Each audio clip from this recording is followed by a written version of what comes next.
Praise the Lord. Hallelujah. పౌలు శీలలను జైల్లో వేసిన తర్వాత వాళ్ళ శరీరం అంతా గాయాలతో నిండబడి ఉంటుంది.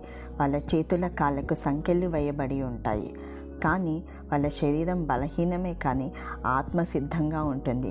వాళ్ళు ఆత్మ చేత దేవునికి ప్రార్థన చేస్తారు, స్తుతిస్తూ పాటలు పాడుతూ ఆయనను ఆరాధిస్తూ ఉన్నప్పుడు దేవుడు అంట వాళ్ళ ప్రార్థన విని గొప్ప భూకంపాన్ని అక్కడ దేవుడు కలగచేస్తాడు. ఆ భూకంపం కలిగినప్పుడు అంట జైలు పునాదులు కదలబడతాయి, తలుపులు తెరవబడతాయి, వాళ్ళ చేతుల కాలకున్న సంకెళ్ళు ఊడిపోతాయి. ఎంత గొప్ప అద్భుతమో కదండి. అలాంటి దేవుడినే ఈరోజు మనము కలిగి ఉన్నాము. ఒకవేళ మీ జీవితంలో చాలా ఇయర్స్ నుండి మీకు సంఖ్యలు విడిపోతలేవా? ఆనాడు పౌలు శీలలు జీవితంలో చేసిన గొప్ప కార్యాన్ని దేవుడు మన జీవితంలో కూడా చేస్తాడు. అర్ధరాత్రి అయిపోయిన తర్వాత కంపల్సరీ మనం వెలుగును చూడాలి కదా.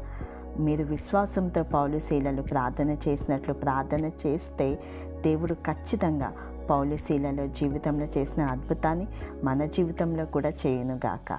ఆమేన్.